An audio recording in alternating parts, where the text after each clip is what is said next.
നമസ്കാരം. ഹൈറേഞ്ച് വാർത്തയിലേക്ക് സ്വാഗതം. ആദ്യം പ്രധാന വാർത്തകളിലേക്ക്. ജലവിഭവ വകുപ്പ് തുടർച്ചയായി ഇറക്കുന്ന ജലദ്രോഹ ഉത്തരവുകൾ മന്ത്രി റോഷി അഗസ്റ്റിന്റെ അറിവോടെയാണോ എന്ന് സംശയിക്കുന്നതായി DCC general secretary Bijo Mani. പാറ ഖനനത്തിന് അനുമതി നൽകണമെന്നാവശ്യപ്പെട്ട് സമരം നടത്തുന്ന CPM ഇടത് സർക്കാർ ഇറക്കിയ ഈ ഉത്തരവുകളെക്കുറിച്ചുള്ള അഭിപ്രായം വ്യക്തമാക്കണം.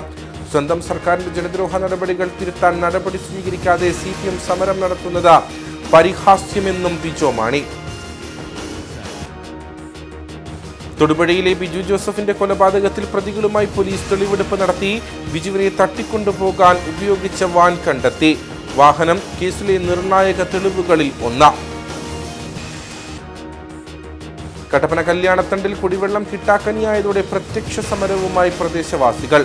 നഗരസഭാ കൗൺസിലർമാരുടെ വിമുഖത ചൂണ്ടിക്കാണിച്ച പ്രദേശവാസികൾ നഗരസഭാ ഓഫീസിന് മുമ്പിൽ നിരാഹാര സമരം നടത്തി. പ്രതിഷേധം സംഘടിപ്പിച്ചത് നഗരസഭ 32, 33 വാർഡുകളിലെ കുടുംബങ്ങൾ. കോതമേട് സ്വദേശികളുടെ പാലത്തിനു വേണ്ടിയുള്ള കാത്തിരിപ്പിന് വിരാമമിട്ട് മുതിരപ്പുഴയാറിന് കുറുകെയുള്ള പുതിയ പാലത്തിന്റെ നിർമ്മാണം പുരോഗമിക്കുന്നു. പുതിയ പാലം നിർമ്മിക്കുന്നത് 6.80 കോടി രൂപ ചെലവിൽ 3 മാസക്കാലം കൊണ്ട് പാലത്തിന്റെ നിർമ്മാണം പൂർത്തീകരിക്കാനാകുമെന്ന് പ്രതീക്ഷിക്കുന്നതായി അഡ്വക്കേറ്റ് A. Raja MLA. വിശദമായ വാർത്തകളിലേക്ക്. ജലവിഭവ വകുപ്പ് തുടർച്ചയായി ഇറക്കുന്ന ജലദ്രോഹ ഉത്തരവുകൾ മന്ത്രി റോഷി അഗസ്റ്റിന്റെ അറിവോടെയാണോ എന്ന് സംശയിക്കുന്നതായി DCC general secretary Bijo Mani. പാറ ഖനനത്തിന് അനുമതി നൽകണമെന്നാവശ്യപ്പെട്ട് സമരം നടത്തുന്ന CPM ഇടതു സർക്കാർ ഇറക്കിയ ഈ ഉത്തരവുകളെക്കുറിച്ചുള്ള അഭിപ്രായം വ്യക്തമാക്കണം. സ്വന്തം സർക്കാരിന്റെ ജലദ്രോഹ നടപടികൾ തിരുത്താൻ നടപടി സ്വീകരിക്കാതെ CPM സമരം നടത്തുന്നത് പരിഹാസ്യമാണെന്നും ബിജോ മാണി കട്ടപ്പനയിൽ വാർത്താ സമ്മേളനത്തിൽ കുറ്റപ്പെടുത്തി. ഡാമുകൾക്ക് ചുറ്റും ബഫർ സോൺ നടപ്പാക്കിയതിനു പുറമെ ഇപ്പോൾ കൂടുതൽ സ്ഥലങ്ങളിലേക്ക് ബഫർ സോൺ ഉത്തരവ് വ്യാപിപ്പിച്ച ഖനന പ്രവർത്തനങ്ങൾക്ക് നിയന്ത്രണം ഏർപ്പെടുത്തി.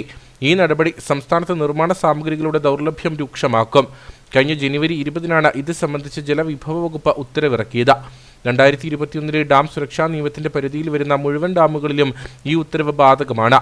കൂടാതെ ഈ വകുപ്പിന്റെ നിയന്ത്രണത്തിലുള്ള ടണൽ, ബണ്ട്, കനാലുകൾ, തടയണകൾ, നദികൾ, അരുവികൾ, തടാകങ്ങൾ, കൈത്തോടുകൾ, കുളം, വാട്ടർ ടാങ്കുകൾ എന്നിവയ്ക്ക് ചുറ്റും ഈ ഉത്തരവ് പ്രകാരം ബഫർ സോൺ വന്നു കഴിഞ്ഞു. 1 കിലോമീറ്റർ മുതൽ 30 മീറ്റർ വരെയാണ് ബഫർ സോൺ പരിധി നിശ്ചയിച്ചിരിക്കുന്നത്. ഡാമിന് ചുറ്റും ബഫർ സോൺ പ്രഖ്യാപിച്ച് നിർമ്മാണ പ്രവർത്തനങ്ങൾക്ക് നിയന്ത്രണം ഏർപ്പെടുത്തിയതിനെതിരെ പ്രതിഷേധം ഉയർന്നപ്പോൾ പിൻവലിക്കുമെന്ന് മന്ത്രി പറയുന്നു. എന്നാൽ അശാസ്ത്രീയമായ ഈ നിയന്ത്രണങ്ങളെക്കുറിച്ച് മന്ത്രിക്ക് പറയാനുള്ളത് വ്യക്തമാക്കണമെന്നും ബിജോ മാണി ആവശ്യപ്പെട്ടു. ഇവിടെ ജനങ്ങളെ പ്രതികൂലമായി ബാധിക്കുന്ന ഉത്തരവുകൾ ഇറക്കുക, എന്നിട്ട് ഈ ഉത്തരവുകളിൽ നിന്നും ജനശ്രദ്ധ തിരിക്കാൻ വേണ്ടി അല്ലെങ്കിൽ ജനങ്ങളുടെ കണ്ണിൽ പൊടിയിടാൻ വേണ്ടി സമരം പ്രഖ്യാപിച്ച് മുന്നോട്ട് പോവുക, ഈ ഒരു സമീപനമാണ് നമ്മുടെ ജില്ലയിൽ CPM സ്വീകരിച്ചുകൊണ്ടിരിക്കുന്നത്. ഇപ്പൊ തുടർച്ചയായി ജലവിഭവത്തിന്റെ തുടർച്ചയായി നമ്മുടെ ജില്ലയെ സംസ്ഥാനത്തെ പ്രതികൂലമായി ബാധിക്കുന്ന ഉത്തരവ് വന്നുകൊണ്ടിരിക്കുക. ഈ റോഷി അഗസ്റ്റിൻ ഈ ഉത്തരവിനെ കുറിച്ച് അറിയുന്നുണ്ടോ എന്നാണ് നമ്മൾ സംശയിക്കേണ്ട ഒരു കാര്യം. കാരണം ഈ ബഫർ സോണുമായി ബന്ധപ്പെട്ട് ഈ വിവാദം ഉണ്ടായി കഴിഞ്ഞപ്പോൾ ഈ വാർത്ത ബഫർ സോൺ പ്രഖ്യാപിച്ചുള്ള വാർത്ത പുറത്തു വന്നു കഴിഞ്ഞപ്പോൾ അദ്ദേഹം പറഞ്ഞ കാര്യം എന്താണ്? ജനവാസ മേഖലകൾ ഈ പ്രദേശത്ത് ഇതിന്റെ ബഫർ സോണിന്റെ പരിധിവായി പുള്ളിക്ക് അറിയില്ല എന്നാണ് പറഞ്ഞത്. അദ്ദേഹം പ്രതിദാനം ചെയ്യുന്ന 4 നൂറ്റാണ്ടായി പ്രതിദാനം ചെയ്യുന്ന ഈ ഇടുക്കി നിയോജക മണ്ഡലത്തിന്റെ അറക്കുളം, കൊടയത്തൂർ ഉൾപ്പെടെയുള്ള പ്രദേശങ്ങൾ ഈ ബഫർ സോണിന്റെ പരിധിയിലായിരുന്നു. കൊടയത്തൂർ പഞ്ചായത്ത് ഓഫീസ് ഈ മറ്റേ മലങ്കര ഡാമിന്റെ വൃഷ്ടി പ്രദേശത്തോട് ചേർന്ന് ഒരു 10 മീറ്റർ ദൂരപരിധിയിലല്ല. അപ്പൊ അദ്ദേഹം 4 നൂറ്റാണ്ടായി ജനപ്രതിനിധിയായിരിക്കുന്ന 2 പഞ്ചായത്തുകളെ ബാധിക്കുന്ന ഒരു വിഷയം. അത് അദ്ദേഹം നിരന്തരം അറക്കുളത്തു നിന്നും നേരെ മുട്ടത്തേക്ക് യാത്ര ചെയ്യുമ്പോൾ ആ റോഡിന്റെ 2 സൈഡും ഉള്ള ആയിരക്കണക്കിന് ആളുകളെ പ്രതികൂലമായി ബാധിക്കുന്ന ഒരു ഉത്തരവിറക്കിയിട്ട് അത് ജനങ്ങളെ പ്രതികൂലമായി ബാധിക്കുന്ന കാര്യം അദ്ദേഹത്തിന് അറിയില്ല എന്നാണ് അദ്ദേഹം പറഞ്ഞിട്ടുള്ളത്. ഈ ഉത്തരവിനെ സംബന്ധിച്ചും മന്ത്രി റോഷി അഗസ്റ്റിൻ നിലപാട് വ്യക്തമാക്കണം. അദ്ദേഹം അറിഞ്ഞിട്ടാണോ ഇത്തരമൊരു ഉത്തരവ് ജലവകുപ്പ് ഇറക്കുക എന്നറിയാൻ ഞങ്ങൾക്ക് താല്പര്യമുണ്ട്. ജില്ലയിൽ നിലവിൽ ഖനനത്തിന് ഒട്ടേറെ വിലക്കുകളുണ്ട്. ദുരന്ത നിവാരണ നിയമം നടപ്പിലാക്കിയിട്ടുള്ള 13 പഞ്ചായത്തുകളിൽ ഖനനത്തിന് അനുമതിയില്ല. കൂടാതെ CHRന്റെ പരിധിയിലുള്ള 26 വില്ലേജുകളിലും ഖനനം പാടില്ല. കൂടാതെ ജലവിഭവ വകുപ്പിന്റെ നിയന്ത്രണം കൂടി വരുന്നതോടെ ഖനനം പൂർണ്ണമായും തടസ്സപ്പെടും. പാറ ഖനനത്തിന് അനുമതി നൽകണമെന്നാവശ്യപ്പെട്ട് സമരം നടത്തുന്ന CPM ഇടത് സർക്കാർ ഇറക്കിയ ഈ ഉത്തരവിനെക്കുറിച്ചുള്ള അഭിപ്രായം വ്യക്തമാക്കണം. മുൻപ് ബഫർ സോൺ വിഷയത്തിൽ കളക്ട്രേറ്റിൽ യോഗം വിളിച്ച് ജനവാസ മേഖലയിൽ 0 ബഫർ സോൺ ആണെന്ന് പ്രഖ്യാപിച്ച മന്ത്രിയാണ് സ്വന്തം വകുപ്പ് ഉപയോഗിച്ച കൃഷിഭൂമിയിലേക്ക് ബഫർ സോൺ വ്യാപിപ്പിച്ചത്. സർക്കാർ ഒരു പഠനവും നടത്താതെ രഹസ്യമായി ഇതുപോലുള്ള നിയന്ത്രണങ്ങൾ ഏർപ്പെടുത്തുന്നത് ജില്ലയുടെ വികസനത്തെ പ്രതികൂലമായി ബാധിക്കും. സ്വന്തം സർക്കാരിന്റെ ജനദ്രോഹ നടപടികൾ തിരുത്താൻ നടപടി സ്വീകരിക്കാതെ CPM സമരം നടത്തുന്നത് പരിഹാസ്യമാണെന്നും ബിജോ മാണി കുറ്റപ്പെടുത്തി. DCC vice president Mukesh Mohanan, Congress Kattappana മണ്ഡലം പ്രസിഡന്റ് സിച്ചു ചക്കുമൂട്ടിൽ എന്നിവരും വാർത്താസമ്മേളനത്തിൽ പങ്കെടുത്തു. തൊടുപുഴയിലെ ബിജു ജോസഫിന്റെ കൊലപാതകത്തിൽ പ്രതികളുമായി പോലീസ് തെളിവെടുപ്പ് നടത്തി. ബിജുവിനെ തട്ടിക്കൊണ്ടുപോകാൻ ഉപയോഗിച്ച വാൻ കണ്ടെത്തി. കേസിലെ നിർണായക തെളിവുകളിലൊന്നാണ് ഈ വാഹനം. മുഖ്യപ്രതി ജോമോന്റെ സുഹൃത്തിന്റെ ഉടമസ്ഥതയിലുള്ളതാണ് വാൻ. കൊലപാതകത്തിന് ശേഷം വാഹനം കഴുകി തെളിവ് നശിപ്പിക്കാൻ പ്രതികൾ ശ്രമിച്ചു. എങ്കിലും വാനിന്റെ പ്ലാറ്റ്ഫോമിൽ രക്തക്കറ കണ്ടെത്തിയിട്ടുണ്ട്. വാൻ ഓടിച്ചത് മുഖ്യപ്രതി ജോമോനാണ്. വാനിൽ കയറ്റിയ ശേഷം ബിജുവിനെ മർദ്ദിച്ചത് ആഷിഖും മുഹമ്മദ് അസ്ലവും ചേർന്നാണെന്ന് പോലീസ് പറഞ്ഞു. 4 പ്രതികൾക്കുമെതിരെ കൊലക്കുറ്റം ചുമത്തി. കേസിലെ 3 പ്രതികളെ കഴിഞ്ഞ ദിവസമാണ് പോലീസ് കസ്റ്റഡിയിൽ വാങ്ങിയത്. എറണാകുളത്ത് കാപ്പ ചുമത്തി റിമാൻഡിലുള്ള 2ാം പ്രതി ആഷിഖിനെയും കസ്റ്റഡിയിൽ വാങ്ങും. ബിജുവിന്റെ ഭാര്യയുടെ മൊഴിയും രേഖപ്പെടുത്തും. നിലവിൽ കണ്ടെത്തിയിട്ടുള്ള വാഹനം കേസിലെ നിർണായക തെളിവുകളിൽ ഒന്നാണ്. ബിജുവിനെ തട്ടിക്കൊണ്ടുപോകാൻ ഉപയോഗിച്ച വാൻ മുഖ്യപ്രതി ജോമോന്റെ സുഹൃത്ത് സിജോയുടേത്. ഭാര്യയെ ആശുപത്രിയിൽ കൊണ്ടുപോകണമെന്നാവശ്യപ്പെട്ട് ജോമോൻ വാഹനം കൊണ്ടുപോകുകയായിരുന്നുവെന്ന് സിജോ പറഞ്ഞു. പിന്നീട് ജോമോൻ തന്നെ വാഹനം മടക്കി നൽകി. പോലീസ് എത്തിയപ്പോഴാണ് തന്റെ വാഹനമാണ് കൊലപാതകത്തിന് ഉപയോഗിച്ചതെന്ന് അറിഞ്ഞതെന്നും സിജോ വ്യക്തമാക്കി. ജോമോൻ ഭാര്യയോട് ഹോസ്പിറ്റലിൽ പോകാൻ പറഞ്ഞ വാഹനം എടുത്തുകൊണ്ട് പോയത്. ബുധനാഴ്ച എടുത്തുകൊണ്ട് പോയി. വ്യാഴാഴ്ച രാവിലെ 9 മണിയാകുമ്പോൾ തിരിച്ചുകൊണ്ടിടുകയും ചെയ്തു. പിന്നെ അത് കഴിഞ്ഞ് ഇങ്ങനെ വാർത്തയിൽ വന്നപ്പോഴാണ് നമ്മൾ സംഭവം അറിയണം. ഇത് TV ഇങ്ങനെ വാർത്തയിൽ വന്നപ്പോഴാണ് നമ്മൾ പോലീസ് സ്റ്റേഷനിൽ വിളിച്ചു പറഞ്ഞു. അപ്പോൾ അവരോട് വണ്ടി അവരവിടെ വീട്ടിൽ വന്ന് റിക്കവർ ചെയ്യും. കട്ടപ്പന കല്യാണത്തണ്ടിൽ കുടിവെള്ളം കിട്ടാക്കനിയായതോടെ പ്രത്യക്ഷ സമരവുമായി പ്രദേശവാസികൾ. നഗരസഭാ കൗൺസിലർമാരുടെ വിമുഖത ചൂണ്ടിക്കാണിച്ച് പ്രദേശവാസികൾ നഗരസഭാ ഓഫീസിന് മുമ്പിൽ നിരാഹാര സമരം നടത്തി. നഗരസഭയുടെ 32, 33 വാർഡുകളിലെ കുടുംബങ്ങളാണ് പ്രതിഷേധം സംഘടിപ്പിച്ചത്. കട്ടപ്പന നഗരസഭ 32, 33 വാർഡുകളിൽ കുടിവെള്ളമില്ലാതെ 100 കണക്കിന് കുടുംബങ്ങളാണ് പ്രതിസന്ധി നേരിടുന്നത്. വാർഡ് കൗൺസിലർമാരുടെ മുഖം തിരിക്കൽ സമീപനത്തിനെതിരെയാണ് നാട്ടുകാരുടെ നേതൃത്വത്തിൽ നഗരസഭാ പടിക്കൽ സമരം നടത്തിയത്. വിഷയത്തിൽ ശാശ്വതമായ പരിഹാരം ഉണ്ടായില്ലെങ്കിൽ സമരം ശക്തമാക്കുമെന്നും വരാനിരിക്കുന്ന നഗരസഭാ തെരഞ്ഞെടുപ്പ് ബഹിഷ്കരിക്കുമെന്നും ഇവർ മുന്നറിയിപ്പ് നൽകി. ജനപ്രതിനിധികളായിട്ട് വരുന്നത് ഏത് രാഷ്ട്രീയ പാർട്ടിക്കാരനായിക്കോട്ടെ, ജനപ്രതിനിധികളായിട്ട് വരുന്ന ആളുകൾ എന്ന് പറയുന്നത് ആ പ്രദേശത്തെ ആളുകളുടെ അവസ്ഥ അറിയാനും കേൾക്കാനും അതിന് ശാശ്വതമായിട്ടൊരു പരിഹാരം കണ്ടെത്തി കൊടുക്കാനുള്ളതാണ്. അല്ലാതെ ഭരണം എന്ന് പറയുന്നത് ജനങ്ങളുടെ മേൽ കയറിയുള്ള ഭരണമല്ല വേണ്ടത്. ജനാധിപത്യ രാജ്യത്ത് ജനങ്ങളുടെ മേൽ കയറി ഭരിച്ചിട്ട് ആരും വലുതായി പോയ ചരിത്രമൊന്നുമില്ല. അപ്പോൾ അതുകൊണ്ട് ഞങ്ങൾ പറയുന്നത് ഞങ്ങൾക്ക് ശാശ്വതമായ ഒരു പരിഹാരം കാണുന്നവരെ ഞങ്ങൾ എന്തായാലും ഈ സമരപരിപാടി ഇതൊരു സൂചനയാണ്. മേഖലയിൽ അധിവസിക്കുന്നവരിൽ ഭൂരിഭാഗവും കൂലിപ്പണിക്കാരും നിർധനരുമാണ്. 2 വാർഡുകളിലെയും കൗൺസിലർമാർക്ക് നിരവധി തവണ പരാതി നൽകിയിട്ടും കുടിവെള്ളം ലഭ്യമായില്ല. പ്രദേശവാസികൾ ഒപ്പിട്ട നഗരസഭാ ചെയർപേഴ്സണും ജലവിഭവ വകുപ്പ് മന്ത്രി റോഷി അഗസ്റ്റിനും 2 തവണ നിവേദനം നൽകിയെങ്കിലും നടപടിയുണ്ടായില്ല. കിണർ നിർമ്മിക്കാൻ നാട്ടുകാർ പണം മുടക്കി സ്ഥലം വാങ്ങി നൽകാൻ തീരുമാനിച്ചിരുന്നു. തുടർന്ന് 2 കൗൺസിലർമാരെയും പങ്കെടുപ്പിച്ച ആലോചനാ യോഗം വിളിച്ചപ്പോൾ മുഖം തിരിക്കുന്ന സമീപനമാണ് സ്വീകരിച്ചതെന്നും ആരോപണമുണ്ട്. ടാങ്കറിൽ കുടിവെള്ളം എത്തിക്കുമെങ്കിലും 4ഉം 5ഉം അംഗങ്ങളുള്ള ഒരു കുടുംബത്തിന് 4 ദിവസത്തിലൊരിക്കൽ 200 ലിറ്റർ വെള്ളം മാത്രമാണ് ലഭിക്കുന്നതെന്നും നാട്ടുകാർ പറഞ്ഞു. എനിക്കൊന്ന് പറയാനുള്ളത്, ഇത് കല്യാണത്തണ്ടിന്റെ മാത്രം അവസ്ഥയല്ല, കട്ടപ്പന മുനിസിപ്പാലിറ്റിയിലെ പല മേഖലകളിലും ഈ അവസ്ഥയുണ്ട്. ഞങ്ങൾ അവരെയും സംഘടിപ്പിച്ച് ഒരു വൻ സമരത്തിലേക്ക് കടക്കും.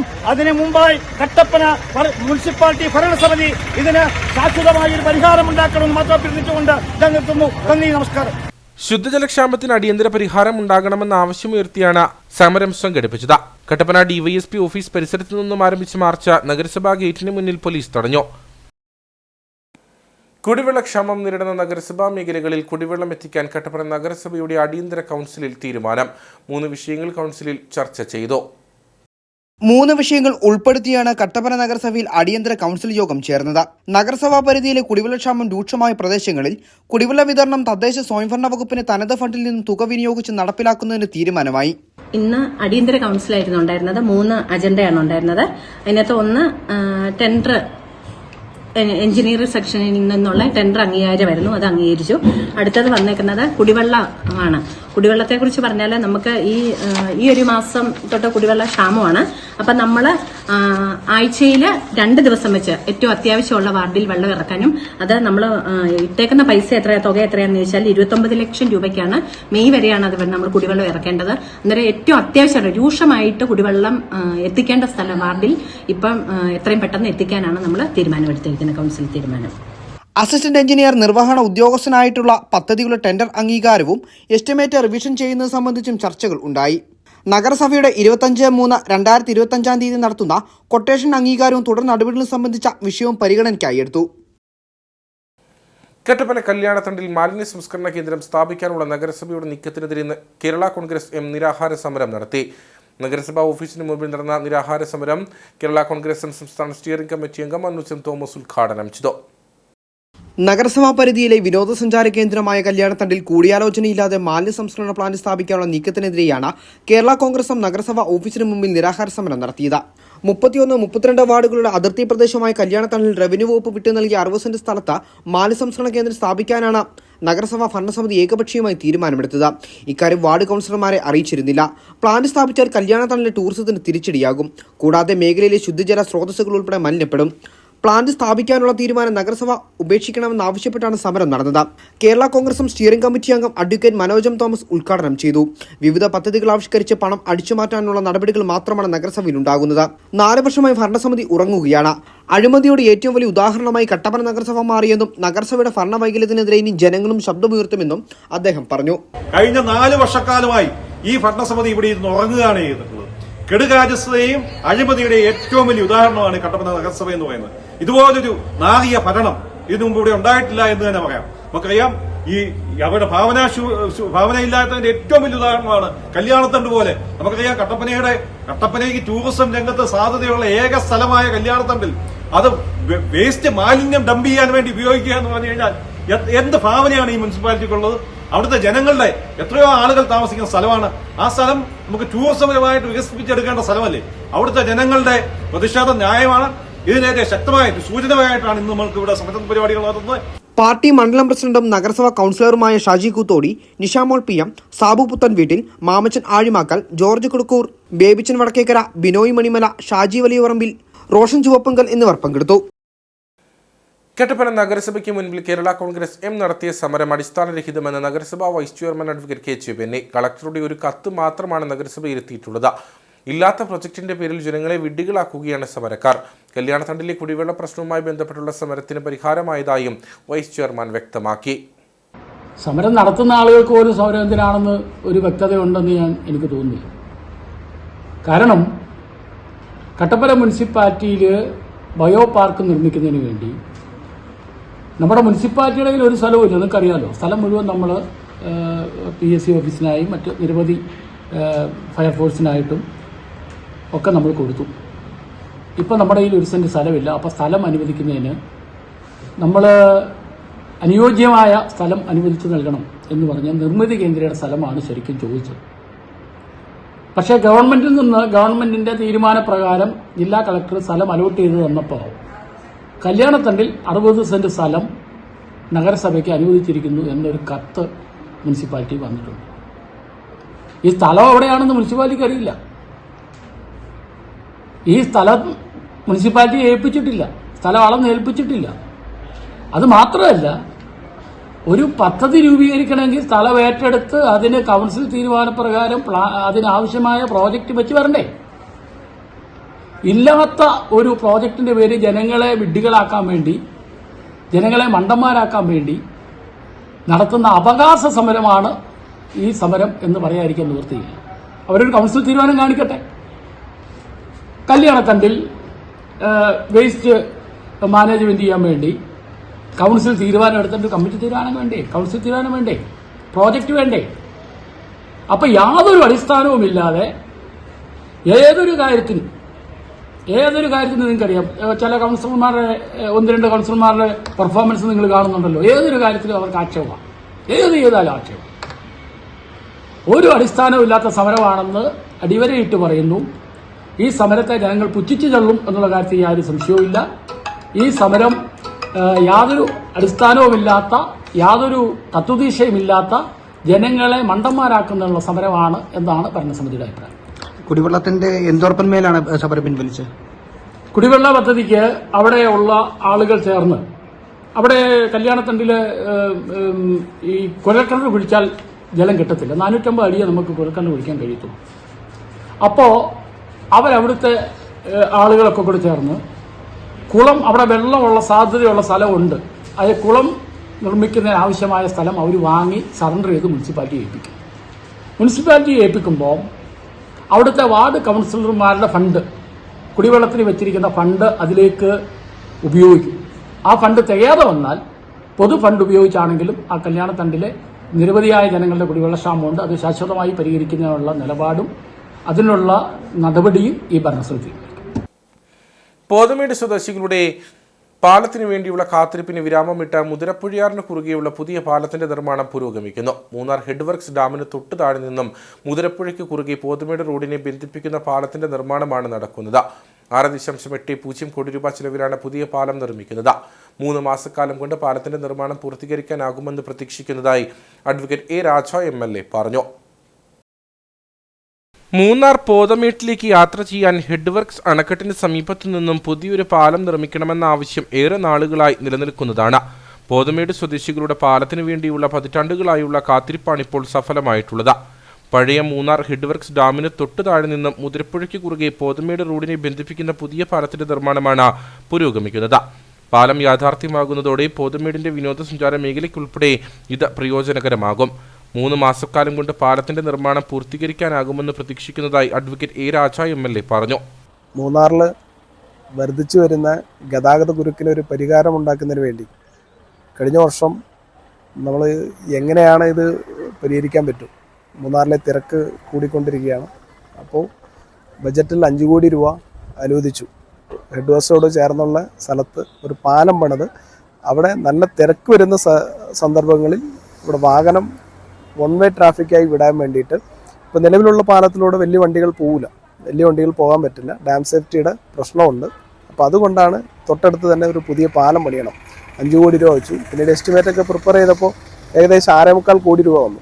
ഗവൺമെൻറ്റോട് വീണ്ടും നമ്മൾ സമ്മർദ്ദം കൊടുത്തു, ഇത് അത്യാവശ്യമാണ് വേണമെന്ന് പറഞ്ഞപ്പോൾ ഗവൺമെൻറ് 6.25 കോടി രൂപ ഇതിനു വേണ്ടി അനുവദിച്ച് അതിൻ്റെ പണികൾ ആരംഭിച്ച് ഇപ്പോൾ നടന്നുകൊണ്ടിരിക്കുകയാണ്. ഏകദേശം ഒരു 3 മാസത്തിനുള്ളിൽ ഈ പണി പൂർത്തീകരിക്കും. അങ്ങനെ പൂർത്തീകരിക്കുമ്പോൾ ആ റോഡ് നമുക്ക് വൺ വേ സംവിധാനമായി മാറ്റാൻ പറ്റും നല്ല തിരക്കുള്ള സമയത്ത്. അതോടൊപ്പം ഈ വർഷം ബജറ്റിൽ 3 സ്ഥലങ്ങളിൽ നമ്മൾ പാലം കൊടുക്കാൻ വേണ്ടി തീരുമാനിച്ചു. ഈ ട്രാഫിക് സംവിധാനം ഒന്ന് ശരിയാക്കി എടുക്കുന്നതിന് വേണ്ടിയിട്ട്, ഇവിടെ തിരക്ക് കുറയ്ക്കാൻ വേണ്ടിയിട്ട് തന്നെയാണ്.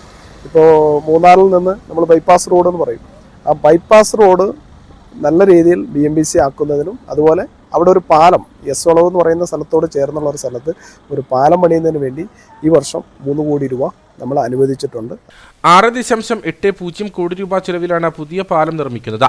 നിലവിൽ ഹെഡ് വർക്ക്സ് അണക്കെട്ടിന് മുകളിലൂടെയാണ് ഏറ്റവും എളുപ്പത്തിൽ പോതമേട്ടിലേക്ക് ആളുകൾ യാത്ര ചെയ്യുന്നത്. വളരെ ഇടുങ്ങിയ പാലമായതിനാൽ ഇതുവഴി ചെറുവാഹനങ്ങൾ മാത്രമേ കടന്നു പോകുകയുള്ളൂ. ഇത് വലിയ പ്രായോഗിക ബുദ്ധിമുട്ട് സൃഷ്ടിക്കുന്നുണ്ട്. ഗതാഗതക്കുരുക്കിനും ഇടവരുത്തുന്നു. പുതിയ പാലം തീരുന്നതോടെ ഈ പ്രശ്നത്തിന് പരിഹാരമാകും. മഴക്കാലം മുമ്പിൽ കണ്ട ദ്രുതഗതിയിലാണ് പുതിയ പാലത്തിന്റെ നിർമ്മാണ ജോലികൾ മുമ്പോട്ട് പോകുന്നത്. കടന്നലിന്റെ ആക്രമണത്തിൽ 3 എസ്റ്റേറ്റ് തൊഴിലാളികൾക്ക് പരിക്ക്. ഗവി KFDCയുടെ ഏലത്തോട്ടത്തിൽ ജോലി ചെയ്തുകൊണ്ടിരുന്ന തൊഴിലാളികൾക്ക് നേരെയാണ് കടന്നലിന്റെ ആക്രമണമുണ്ടായത്. ഗവിയിലെ ഫോറസ്റ്റ് ഡിപ്പാർട്ട്മെന്റിന്റെ KFDCയുടെ ഏലത്തോട്ടത്തിൽ ജോലി ചെയ്തിരുന്ന 3 തൊഴിലാളികൾക്കാണ് കടന്നലിന്റെ ആക്രമണത്തിൽ പരിക്കേറ്റത്. തൊഴിലാളികളായ സിൽവി, പ്രിയ, ഭാനുമതി എന്നിവർക്ക് നേരെയാണ് കടന്നലിന്റെ ആക്രമണമുണ്ടായത്. ഉടൻ തന്നെ ഇവരെ വണ്ടിപ്പെരിയാറിലെ പ്രാഥമിക ആരോഗ്യ കേന്ദ്രത്തിലെത്തിച്ച് ചികിത്സ നൽകി. ഇതിൽ ഭാനുമതിക്ക് നേരെയാണ് കൂടുതൽ ആക്രമണമുണ്ടായത്. ഒരിടവേളയ്ക്ക് ശേഷം തോട്ടം മേഖലയിൽ കടന്നലിന്റെ ആക്രമണം പതിവായിരിക്കുകയാണ്. വേനൽ കടുക്കുന്ന സാഹചര്യത്തിൽ തൊഴിലാളികൾ ഉൾപ്പെടെയുള്ളവർ ജാഗ്രത പാലിക്കണമെന്ന് അധികൃതർ മുന്നറിയിപ്പ് നൽകി. പഴയ ആലുവ മൂന്നാർ രാജപാത തുറന്നു നൽകണമെന്നാവശ്യപ്പെട്ട് ഈ മാസം 16 പൂയംകുട്ടി മുതൽ നടത്തിയ അവകാശ പ്രഖ്യാപന യാത്രയിൽ പങ്കെടുത്ത ജനപ്രതിനിധികൾക്കെതിരെയും കോതമംഗലം രൂപത മുൻ ബിഷപ്പ് മാർ ജോർജ് പുന്നക്കോട്ടിലിനെതിരെയും മറ്റാളുകൾക്കെതിരെയും കേസെടുത്ത പോലീസ് വനംവകുപ്പ് നടപടികൾക്കെതിരെ വിമർശനവുമായി MP അഡ്വക്കേറ്റ് ഡീൻ കുര്യാക്കോസ്. സമരത്തെ അടിച്ചമർത്തുന്നതിനുള്ള സമീപനമാണ് വനംവകുപ്പും പോലീസും സ്വീകരിച്ചിട്ടുള്ളതെന്നും വനംവകുപ്പിന്റെ പകപോക്കൽ നടപടി തീക്കൊള്ളി കൊണ്ട് തലചൊറിയുന്നതിന് തുല്യമായിരിക്കുമെന്നും MP വ്യക്തമാക്കി. ഇവിടെ വനംവകുപ്പ് തീക്കൊള്ളി കൊണ്ട് തല ചൊറിയുന്നതിന് തുല്യമായിരിക്കും ഈ വിഷയത്തിൽ ഈ വിധത്തിലുള്ള ഒരു പകപോക്കൽ ഇടപെടലുകളുമായി വന്നാൽ എന്നാണ് എനിക്ക് സൂചിപ്പിക്കാനുള്ളത്. ഒരു നാടാകെ ഒരുമിച്ച് നിന്നുകൊണ്ട് തങ്ങൾക്ക് അവകാശപ്പെട്ട റോഡ്, രാജഭരണത്തിൻ്റെ കാലത്ത് ഉണ്ടായിരുന്ന റോഡ് പിൽക്കാലത്ത് ഉരുൾപൊട്ടലിൽ തകർന്നു പോയത്, അത് ബ്ലോക്ക് ചെയ്തത് പുനഃസ്ഥാപിക്കണമെന്നുള്ളൊരാവശ്യം ജനാധിപത്യപരമായി ഉന്നയിക്കുക മാത്രമാണ് അവർ ചെയ്തിട്ടുള്ളത്. ആ സമരത്തെ ഇല്ലാതെയാക്കുവാനും സമരക്കാരുടെ മനോവീര്യം തകർക്കുവാനും വേണ്ടി നടത്തുന്ന വനം വകുപ്പിൻ്റെ ഇത്തരത്തിലുള്ള പാഴ്വേലകളെ ഞാൻ ഈ അവസരത്തിൽ പുച്ഛിച്ച് തള്ളുകയാണ്. തീർച്ചയായിട്ടും ഈ സമരം അതിശക്തമായ നിലയിൽ തന്നെ ഇനിയും മുന്നോട്ട് പോകും. ഇവിടെ അഭിമന്യ പിതാവിനെയും അതോടൊപ്പം തന്നെ വൈദികരെയും അതുപോലെ തന്നെ മറ്റ് സമുദായ പ്രസ്ഥാനങ്ങളുടെ നേതാക്കന്മാരെ ഉൾപ്പെടെ പ്രതി ചേർത്തുകൊണ്ട് മുഴുവൻ രാഷ്ട്രീയ പാർട്ടികളുടെ നേതാക്കന്മാരെയും ഒക്കെ വെല്ലുവിളിച്ചുകൊണ്ട് നടത്തുന്ന ഈ കടന്നുകയറ്റത്തിനെതിരെ കൂടുതൽ ശക്തമായ നിലയിൽ സമരവുമായി മുന്നോട്ട് വരും എന്ന് സൂചിപ്പിക്കുകയാണ്. ഇത് സമരത്തിന് കൂടുതൽ ശക്തി പകരുകയും ഒരിക്കലും സമരത്തെ തളർത്തുന്ന ഒരു രീതി ആയിരിക്കില്ല ഇതുമൂലം ഉണ്ടാകാൻ പോകും. അതുകൊണ്ട് എത്രയും പെട്ടെന്ന് വനംവകുപ്പ് ഇത്തരത്തിലുള്ള ജനങ്ങളുടെ ആത്മവിശ്വാസം തകർക്കാൻ എന്നുള്ള തരത്തിൽ നടത്തുന്ന ഈ പ്രവർത്തനങ്ങൾ അത് പിൻവലിയുന്നതാണ് അവർക്ക് നല്ലത്. ആലുവ മൂന്നാർ രാജപാത പൊതുജനങ്ങൾക്ക് തുറന്നു കൊടുക്കണമെന്നാവശ്യപ്പെട്ട് നടത്തിയ സമരത്തിന് നേതൃത്വം കൊടുത്ത കോതമംഗലം മുൻ രൂപതാധ്യക്ഷൻ മാർ ജോർജ് പുന്നക്കോട്ടിലിനെതിരെ കേസെടുത്ത വനംവകുപ്പിന്റെ നടപടിയിൽ പ്രതിഷേധം ശക്തം. വകുപ്പിന്റെ നടപടിക്കെതിരെ കത്തോലിക്ക കോൺഗ്രസ് ഇടുക്കി രൂപതാ സമിതിയുടെ നേതൃത്വത്തിൽ ബുധനാഴ്ച പൈനാവ് വെള്ളാപ്പാറ DFO ഓഫീസ് ഉപരോധിക്കുമെന്ന് രൂപതാ പ്രസിഡന്റ് ജോർജ് കോയിക്കൽ പറഞ്ഞു. ഈ പാത ജനങ്ങൾക്ക് തുറന്നു കൊടുക്കണമെന്ന് ആവശ്യപ്പെട്ടുകൊണ്ട് MP-യുടെയും MLA-മാരുടെയും ജനപ്രതിനിധികളുടെയും സാമൂഹിക സാംസ്കാരിക സംഘടനാ നേതാക്കളുടെയും എല്ലാം നേതൃത്വത്തിൽ നടത്തിയ ജനകീയ സമരത്തിൽ പങ്കെടുക്കുകയും നേതൃത്വം കൊടുക്കുകയും ചെയ്തു എന്നതിൻ്റെ പേരിൽ വനം വകുപ്പ് കേസെടുത്തിരിക്കുന്ന കോതമംഗലം രൂപതയുടെ മുൻ അധ്യക്ഷൻ അഭിമന്യമാർ ജോർജ് പുന്നക്കോട്ടിൽ പിതാവിനെതിരെ എടുത്തിരിക്കുന്ന കേസ് പിൻവലിക്കണമെന്ന് ആവശ്യപ്പെട്ടുകൊണ്ട് കത്തോലിക്ക കോൺഗ്രസ് ഇടുക്കി രൂപതാ സമിതിയുടെ നേതൃത്വത്തിൽ നാളെ പൈനാവ് വെള്ളാപ്പാറയിലെ DFO ഓഫീസ് പിക്കറ്റ് ചെയ്യുകയും പ്രതിഷേധ സമരം സംഘടിപ്പിക്കുകയും ചെയ്യുകയാണ്. ചിന്നക്കനാലിൽ കാട്ടാന ആക്രമണത്തിൽ വീട് ഭാഗികമായി തകർന്നു. 301 നിവാസി ഗന്ധകൻ ആനിയപ്പന്റെ വീടാണ് തകർന്നത്. ചക്കക്കൊമ്പനും ആനക്കൂട്ടവുമാണ് ജനവാസ മേഖലയിൽ ഇറങ്ങിയത്. കഴിഞ്ഞ ദിവസം രാത്രി 11 മണിയോടെയാണ് കാട്ടാനക്കൂട്ടം 301 മേഖലയിൽ എത്തിയത്. പ്രദേശവാസിയായ ഗന്ധകന്റെ വീട് ആനക്കൂട്ടം തകർത്തു. മുൻഭാഗത്തെ ഭിത്തിയും ജനാലയും തകർത്ത അവസ്ഥയിലാണ്. വീട്ടുടമ ചികിത്സ ആവശ്യത്തിനായി പോയിരുന്നതിനാൽ വൻ ദുരന്തം ഒഴിവായി. മേഖലയിലെ ഏക്കർ കണക്കിന് കൃഷിയിടവും ആനക്കൂട്ടം നശിപ്പിച്ചു. നിലവിൽ ജനവാസ മേഖലയ്ക്ക് സമീപത്തു നിന്നും ഇവ പിന്മാറിയിട്ടില്ല. കാട്ടാനക്കൂട്ടത്തിനൊപ്പം അപകടകാരിയായ ചക്കക്കൊമ്പനും ചേർന്നതോടെ ആശങ്കയിലാണ് നാട്ടുകാർ. തൊടുപുഴയ്ക്ക് സമീപം പച്ചിലക്കവലയ്ക്കും കാളിയാറിനുമിടയിലെ തേക്കിൻകൂപ്പിൽ കാട്ടുപോത്തുകളെത്തി. കാളിയാർ ഫോറസ്റ്റ് റേഞ്ച് ഓഫീസിനോട് ചേർന്ന ജനവാസ മേഖലയ്ക്ക് സമീപമായാണ് കാട്ടുപോത്തുകളെ കണ്ടത്. തൊടുപുഴ ഫോറസ്റ്റ് റേഞ്ചിൽപ്പെട്ട ഇടുക്കി വനത്തിൽ നിന്നാണ് ഇവ എത്തിയതെന്ന് കരുതുന്നതായി Kaliyar range officer TK Manoj പറഞ്ഞു. വനത്തിനുള്ളിൽ വെള്ളത്തിന്റെ ക്ഷാമം മൂലം ഇവ ആദ്യം കാളിയാർ പുഴയോരത്ത് എത്തിയതായും പിന്നീട് പുഴ കടന്ന മറുകരയ്ക്ക് എത്തുകയായിരുന്നുവെന്നുമാണ് വനംവകുപ്പ് ഉദ്യോഗസ്ഥർ വ്യക്തമാക്കുന്നത്. ജനവാസ മേഖലയോട് ചേർന്നാണ് കാട്ടുപോത്തുകളെ കണ്ടതെങ്കിലും കൃഷിയിടത്തിലേക്കൊന്നും ഇവ ഇതുവരെ ഇറങ്ങിയിട്ടില്ല. എങ്കിലും സമീപവാസികൾ ആശങ്കയിലാണ്. കാട്ടുപോത്തുകളെ നിരീക്ഷിച്ചു വരുന്നതായി വനംവകുപ്പ് അധികൃതർ അറിയിച്ചു. മുട്ടം മലങ്കര ജലാശയത്തിന്റെ ഭാഗമായ മാത്തപ്പാറ ഭാഗത്തു നിന്നും പുരുഷന്റെ അജ്ഞാത മൃതദേഹം കണ്ടെത്തി. സംഭവത്തിൽ കേസെടുത്ത പോലീസ് അന്വേഷണം ആരംഭിച്ചു. ഇവിടെ കുളിക്കാനെത്തിയ പ്രദേശവാസിയാണ് ആദ്യം മൃതദേഹം കണ്ടത്. ശേഷം പോലീസിൽ വിവരമറിയിക്കുകയായിരുന്നു. ഇതോടെ പോലീസും ഫയർഫോഴ്സും സ്ഥലത്തെത്തി മൃതദേഹം കരയ്ക്കെത്തിച്ചു. 170 സെന്റിമീറ്റർ ഉയരവും 80 ഇഞ്ച് അരവണ്ണവും ഉള്ള ഇയാളെ തിരിച്ചറിയാൻ കഴിഞ്ഞിട്ടില്ല. മൃതദേഹത്തിന് 2 ദിവസത്തെയെങ്കിലും പഴക്കം കാണുമെന്ന് പോലീസ് പറഞ്ഞു. കേസെടുത്ത പോലീസ് അന്വേഷണം ആരംഭിച്ചു. ഇൻക്വസ്റ്റ് നടപടികൾ പൂർത്തിയാക്കി മൃതദേഹം മോർച്ചറിയിലേക്ക് മാറ്റി. കുടുംബ വഴക്കിനെ തുടർന്ന് പിണങ്ങിപ്പോയ ഭാര്യയുടെ കാൽ തല്ലിയൊടിച്ച ഭർത്താവിനെ പോലീസ് അറസ്റ്റ് ചെയ്തു. കട്ടപ്പന വെള്ളയാങ്കുടി കുങ്ങിണിപ്പടവ് 4 കണ്ടത്തിൽ ദിലീപിനെയാണ് കട്ടപ്പന പോലീസ് അറസ്റ്റ് ചെയ്തത്. ഏതാനും നാളുകളായി ദിലീപും ഭാര്യ ആശയും തമ്മിൽ പിണങ്ങിക്കഴിയുകയായിരുന്നു. കഴിഞ്ഞ ദിവസം രാവിലെ ഭാര്യ ജോലിക്ക് പോകുന്ന വഴിയിൽ വെച്ച് തടഞ്ഞു നിർത്തിയ ദിലീപ് ഭാര്യയെ മർദ്ദിക്കുകയായിരുന്നുവെന്ന് പോലീസ് പറഞ്ഞു. മർദ്ദനത്തിൽ ആശയുടെ കാൽ ഒടിഞ്ഞു. ഇവരുടെ പരാതിയിൽ കട്ടപ്പന പോലീസ് ദിലീപിനെ അറസ്റ്റ് ചെയ്തു. പിണങ്ങിപ്പോയ ഭാര്യ വീട്ടിൽ തിരികെ എത്താത്തതിനാലാണ് ആക്രമണം നടത്തിയതെന്നാണ് വിവരം. വണ്ണപ്പുറത്ത് അയൽവാസികൾ തമ്മിലുണ്ടായ സംഘർഷത്തിനിടെ യുവാവിന്റെ തലയ്ക്ക് വാക്കത്തിക്ക് വെട്ടേറ്റ സംഭവത്തിൽ 4 പേർ അറസ്റ്റിൽ. കപ്പിലാംചുവട് പുതുശ്ശേരിയിൽ ശ്രീജിത്ത്, നിരപ്പുപാറ കൊച്ചുകുടിയിൽ രാജു, കാഞ്ഞിരത്തിങ്കൽ ജോമോൻ, പെരിഞ്ചിറ കുന്നേൽ ഗിരീഷ് എന്നിവരുടെ അറസ്റ്റാണ് രേഖപ്പെടുത്തിയത്. Kaliyar SI Sabu K Peter, PK Salil, Jobin Kurian എന്നിവരുടെ നേതൃത്വത്തിലുള്ള സംഘം പ്രതികളെ കണ്ടെത്താനുള്ള തിരച്ചിൽ ഊർജിതമാക്കിയതോടെ പ്രതികൾ കീഴടങ്ങുകയായിരുന്നു. കാലായി ഏബിളിനാണ് വെട്ടേറ്റത്. ക്രൂരതയുടെയും അടിച്ചമർത്തലിന്റെയും ഏകാധിപതിയായിരുന്ന അഡോൾഫ് ഹിറ്റ്ലറുടെ പ്രേതം പിടികൂടിയവരാണ് ഇന്ന് ഇന്ത്യ ഭരിക്കുന്ന BJP സർക്കാർ എന്ന് CPI സംസ്ഥാന കൗൺസിൽ അംഗം KK Sivaraman. CPI Kattappana north local സമ്മേളനത്തിന്റെ സമാപനം വെള്ളയാങ്കുടിയിൽ ഉദ്ഘാടനം ചെയ്ത് സംസാരിക്കുകയായിരുന്നു അദ്ദേഹം. ഹിറ്റ്ലർ മനുഷ്യരെ ഗ്യാസ് ചേംബറിൽ അടച്ച് ശ്വാസം മുട്ടിച്ചാണ് കൊന്നൊടുക്കിയതെങ്കിൽ നരേന്ദ്രമോദി ഭരണത്തിന് കീഴിൽ ജനങ്ങൾ ക്രൂരമായി ആക്രമിക്കപ്പെടുകയും ചുട്ടരിക്കപ്പെടുകയും ചെയ്യുകയാണ്. മണിപ്പൂരിൽ സ്ത്രീകളടക്കമുള്ളവരെ കൊന്നൊടുക്കുകയും ക്രൂരത അഴിച്ചുവിടുകയും ചെയ്തിട്ടും ഇന്ത്യൻ പ്രധാനമന്ത്രി നാളിതുവരെയായും മണിപ്പൂർ എന്ന വാക്ക് പോലും പറഞ്ഞിട്ടില്ല.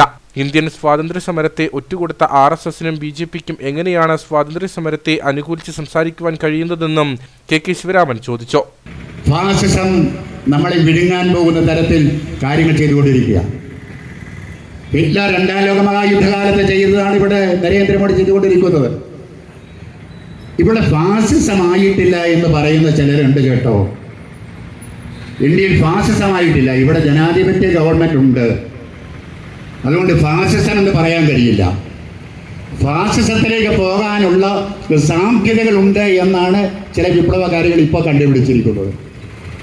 ഞാൻ അവരോട് വിനയപൂർവ്വം ചോദിക്കട്ടെ, 2 കൊല്ലമായി മണിപ്പൂർ എന്ന് പറയുന്ന സംസ്ഥാനം കത്തിയേറിയ അവർ ജയിലറയിലാണ്, അവർ തടങ്കൽ പാളയത്തിലാണ്. 50,000-ലേറെ ആളുകൾ ആ നാട് വിട്ടുപോയിരിക്കുന്നു. 50,000-ൽ പരം ആളുകൾ ദുരിതാശ്വാസ ക്യാമ്പുകളിൽ കഴിയുന്നു. എത്രയോ സ്ത്രീകൾ കൂട്ടബലാത്കാരത്തിനിരയായി. 150-ലേറെ ക്രൈസ്തവ ദേവാലയങ്ങൾ കത്തിച്ച് ചാമ്പലാക്കി. 100 കണക്കിന് കന്യാസ്ത്രീകളെ മരണപ്പെടുത്തി. മണിപ്പൂരിൽ സ്വാതന്ത്ര്യമുണ്ടോ? ഇന്ത്യയുടെ പ്രധാനമന്ത്രി 2 വർഷത്തിനിടയിൽ ഒരിക്കൽ പോലും മണിപ്പൂർ എന്ന വാക്ക് ഉച്ചരിച്ചിട്ടുണ്ടോ? ഇല്ലോ. ആ മണിപ്പൂരിൽ എന്താ നടക്കുന്നത് സഖാക്കളെ? ഫാസിസം അല്ലെങ്കിൽ എന്താ നടക്കുന്നത്? എനിക്കറിയില്ല. രാജ്യത്തിന്റെ സകല തലങ്ങളിലും സകല മേഖലകളിലും ഫാസിസം പിടിമുറുക്കിക്കൊണ്ടിരിക്കുകയാണ്. നമ്മുടെ തെരഞ്ഞെടുപ്പ് കമ്മീഷൻ നിയോഗിച്ചു. സുപ്രീം കോടതിയുടെ പരമോന്നത കോടതിയുടെ ഉത്തരവിന് പുല്ലുവിലയെ കൊടുത്ത് പാർലമെന്റിലെ സ്വന്തം കൽപ്പടിയില്ല, എക്സിക്യൂട്ടീവ് സ്വന്തം കൽപ്പടിയില്ല. അന്യമത വിദ്വേഷം ആളിക്കത്തിക്കുകയാണ്. മതസ്പർദ്ധയാണ് ഇവരുടെ ആയുധം. കപട ദേശീയതയാണ് ഉയർത്തിപ്പിടിക്കുന്ന ആയുധം. 2 ദിവസങ്ങളിലായാണ് CPI കട്ടപ്പന നോർത്ത് ലോക്കൽ സമ്മേളനം വെള്ളയാങ്കുടിയിൽ നടന്നത്. സമാപനത്തിന് മുന്നോടിയായി നേതാക്കളുടെയും പ്രവർത്തകരുടെയും നേതൃത്വത്തിൽ വെള്ളയാങ്കുടി ടൗണിൽ പ്രകടനം നടന്നു. യോഗത്തിൽ ലോക്കൽ സെക്രട്ടറി സനീഷ് മോഹനൻ അധ്യക്ഷനായിരുന്നു. Assistant secretary VK Abhilash, CPI മണ്ഡലം secretary VR Sasi, VK Abhilash, VK Dhanapal, KG Joyce, VT Shan, KS Rajan, KN Kumaran, KR Rajendran തുടങ്ങിയവർ സംസാരിച്ചു. Elappara former students association April 12 അധ്യാപക പൂർവ്വ വിദ്യാർത്ഥി സംഗമം നടത്തും. സംഗമത്തിന് മുന്നോടിയായി ജീവിതമാണ് ലഹരി എന്ന പേരിൽ 29 നടക്കുന്ന ബോധവൽക്കരണ ക്യാമ്പയിൻ മുൻ എക്സൈസ് കമ്മീഷണർ ഋഷിരാജ് സിംഗ് ഉദ്ഘാടനം ചെയ്യുമെന്ന് ഭാരവാഹികൾ കട്ടപ്പനയിൽ വാർത്താ സമ്മേളനത്തിൽ അറിയിച്ചു. ഏലപ്പാറ ഗവൺമെന്റ് HSൽ നിന്നും പഠിച്ചിറങ്ങിയവരുടെ സംഘടനയായ ഏലപ്പാറ ഫോർമൽ സ്റ്റുഡൻസ് അസോസിയേഷനാണ് ഏപ്രിൽ 12 അധ്യാപക പൂർവ്വ വിദ്യാർത്ഥി സംഗമം നടത്തുന്നത്. ഏലപ്പാറയിലാണ് പരിപാടി സംഘടിപ്പിക്കുന്നത്. ഇതിനു മുന്നോടിയായി ജീവിതമാണ് ലഹരി എന്ന പേരിൽ ബോധവൽക്കരണ ക്യാമ്പയിൻ 29-ാം തീയതി സംഘടിപ്പിക്കും. ഉച്ചയ്ക്ക് 1:30 മുൻ എക്സൈസ് കമ്മീഷണർ ഋഷിരാജ് സിംഗ് ഉദ്ഘാടനം ചെയ്യും. എൽഫോസ ഏലപ്പാറ ഫോർമൽ സ്റ്റുഡൻസ് അസോസിയേഷൻ പിരിവേട്ടിലെ 1952 ഏലപ്പാറയിൽ സ്ഥാപിതമായ ഒരു വിദ്യാഭ്യാസ സ്ഥാപനമാണ്.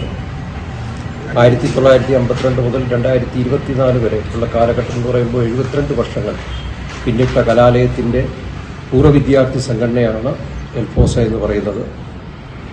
ഈ മാസം 29-ാം തീയതി മാർച്ച് 29-ന് എൽഫോസ ലഹരി വിരുദ്ധ ക്യാമ്പയിൻ്റെ ഭാഗമായി ശ്രീമാൻ ഋഷിരാജ് സിംഗ് IPSന്റെ നേതൃത്വത്തിൽ ഒരു ലഹരി വിരുദ്ധ ക്യാമ്പയിൻ ആചരിക്കുവാൻ ആഗ്രഹിക്കുന്നുണ്ട്.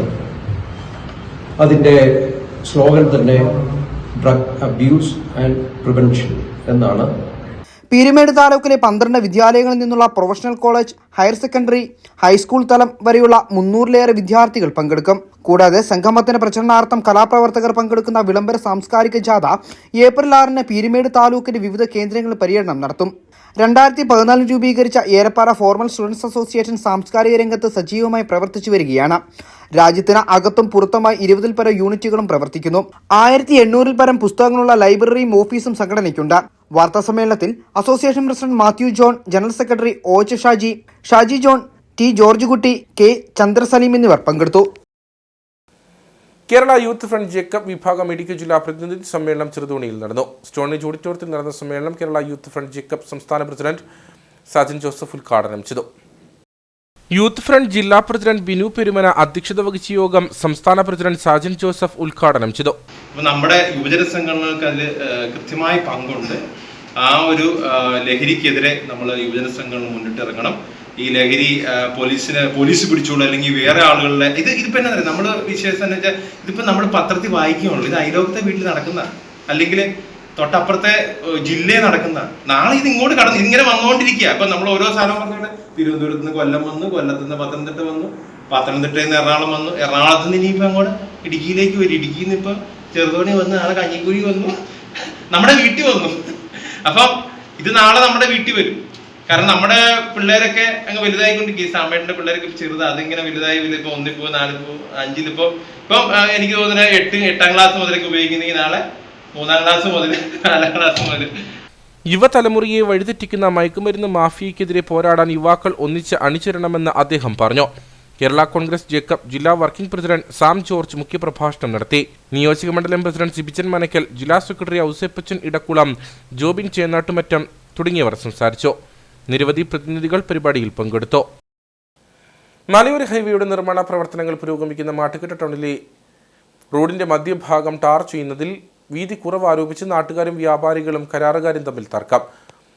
പിന്നീട് പഞ്ചായത്ത് അധികൃതർ ഇടപെട്ടാണ് തർക്കം പരിഹരിച്ചത്.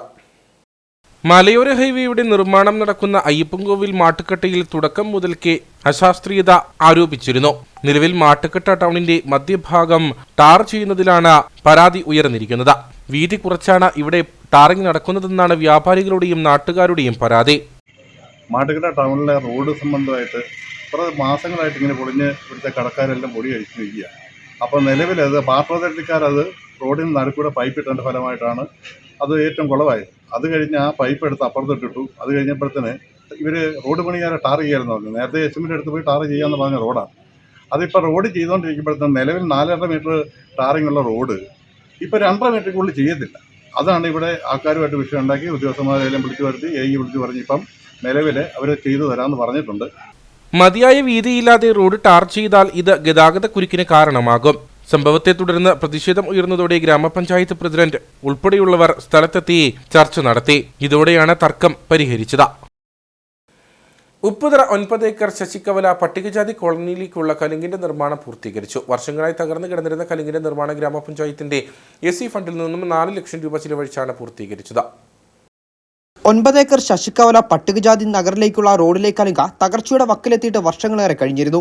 കാലപ്പഴക്കത്താൽ തകർന്ന കലുങ്ക പുനർനിർമ്മിക്കണമെന്നുള്ള ആവശ്യവും ശക്തമായിരുന്നു. ഇതിനെ തുടർന്ന് പഞ്ചായത്ത് അംഗം ജെയിംസ് തോക്കമ്പൻ വിഷയത്തിൽ ഇടപെടുകയും പഞ്ചായത്തിന്റെ SC ഫണ്ടിൽ നിന്ന് 4 ലക്ഷം രൂപ ചെലവഴിച്ച് കലുങ്കിന്റെ നിർമ്മാണം പൂർത്തിയാക്കുകയും ചെയ്തു. ഉപ്പുതറ 9 ഏക്കർ ശശികവലയിൽ നിന്ന് 9 ഏക്കർ പട്ടികജാതി കോളനിയിലേക്കുള്ള കലുങ്കിന്റെ പണി യുദ്ധകാലാടിസ്ഥാനത്തിൽ നടത്തപ്പെടുകയാണ്. ഇതിനായിട്ട് 4 ലക്ഷം രൂപയാണ് SC ഫണ്ടിൽ നിന്ന് വകയിരുത്തിയിട്ടുള്ളത്. ഇതിൻ്റെ 1-ാം ഘട്ട നിർമ്മാണ പ്രവർത്തനം പൂർത്തിയായി. ഇതിൻ്റെ 2-ാം ഘട്ട നിർമ്മാണ പ്രവർത്തനവും ഏറ്റവും അടുത്ത ആഴ്ചകളിൽ തന്നെ ഉണ്ടാവും. അതിനുശേഷം ഈ മേഖലയിലേക്കുള്ള യാത്രാക്ലേശം സുഗമമാകും. ഈ കലുങ്ക് നമ്മൾ തുറന്ന് കൊടുക്കും ജനങ്ങൾക്കായിട്ട്. കലുങ്കിന്റെ സംരക്ഷണ ഭിത്തി അടക്കമുള്ള പണികൾ കൂടി പൂർത്തിയാക്കാനുണ്ട്. മേഖലയിലെ ജനങ്ങൾക്ക് പുറംലോകവുമായി ബന്ധപ്പെടാനുള്ള ഏക യാത്രാമാർഗം കൂടിയാണ് ശശികവല റോഡ്. കലുങ്കിന്റെ പണികൾ പൂർത്തീകരിച്ചതോടെ പ്രദേശവാസികളുടെ വർഷങ്ങളായിട്ടുള്ള ആവശ്യത്തിനാണ് പരിഹാരമായത്. അയ്യപ്പൻകോവിൽ അമ്പാട്ടുപടി കണിയ പാലക്കപ്പടി റോഡ് നിർമ്മാണം അവസാന ഘട്ടത്തിൽ. ഗ്രാമപഞ്ചായത്ത് അനുവദിച്ച 5 ലക്ഷത്തോളം രൂപ ഉപയോഗിച്ചാണ് റോഡിന്റെ അവസാനഘട്ട നിർമ്മാണ പ്രവർത്തനങ്ങൾ പുരോഗമിക്കുന്നത്. അമ്പാട്ടുപടിയിൽ നിന്ന് 1 കിലോമീറ്ററാണ് പനക്കവളവിലേക്കുള്ള ദൂരം. പല ഘട്ടങ്ങളിലായി റോഡിന്റെ നിർമ്മാണ പ്രവർത്തനങ്ങൾ 90% പൂർത്തീകരിച്ചിരുന്നു. എന്നാൽ അവസാന ഘട്ടമായ 50 മീറ്റർ ഭാഗത്ത് പ്രദേശവാസികൾ JCB ഉപയോഗിച്ച പുതിയ റോഡ് വെട്ടിയാണ് നിർമ്മാണം നടത്തിയത്. ഗതാഗത യോഗ്യമായ റോഡെന്ന വർഷങ്ങളായുള്ള ആവശ്യത്തിനാണ് ഇപ്പോൾ പരിഹാരമായത്. അയ്യപ്പൻകോവിൽ ഗ്രാമപഞ്ചായത്ത് 1-ാം വാർഡിലെ പനക്കളവ് ഭാഗത്തുള്ള ജനങ്ങൾക്ക് പുറം ലോകവുമായിട്ട് ബന്ധപ്പെടുന്നതിന് ഉള്ള ഏക ആശ്രയമായിരുന്നു ഈ കണിയാമ്പാലയ്ക്കൽ പടി ഈ അമ്പാട്ടുപടി റോഡ്. ഇടുക്കി റിസർവോയറിൽ വെള്ളം നിറഞ്ഞു കഴിയുമ്പോൾ പുറം ലോകവുമായിട്ട് ബന്ധപ്പെടാൻ യാതൊരു മാർഗവുമില്ലാതിരുന്ന ഇവിടുത്തെ 50ഓളം കുടുംബങ്ങൾക്ക് ആശ്വാസമേകുന്ന ഒരു പദ്ധതിയാണ് 1-ാം വാർഡ് മെമ്പർ ശ്രീ ജോമൻ വെട്ടിക്കാരുടെ നേതൃത്വത്തിൽ ഇപ്പോൾ നടന്നുകൊണ്ടിരിക്കുന്നത്. പ്രദേശവാസികൾ ഒത്തുചേർന്ന് വഴി നിർമ്മിച്ചതോടെ അയ്യപ്പൻകോവിൽ ഗ്രാമപഞ്ചായത്ത് SC ഫണ്ടിൽ ഉൾപ്പെടുത്തി 5 ലക്ഷം രൂപ അനുവദിച്ചു. ഇത് ഉപയോഗിച്ച് കോൺക്രീറ്റ് ജോലികൾ പൂർത്തിയാക്കി റോഡ് ഗതാഗത യോഗ്യമാക്കി. പ്രദേശവാസികളുടെ യാത്രാ ദുരിതം കണക്കിലെടുത്താണ് റോഡ് നിർമ്മാണം ആരംഭിച്ചതെന്ന് പഞ്ചായത്ത് അംഗം ജോമൻ വെട്ടിക്കാല പറഞ്ഞു.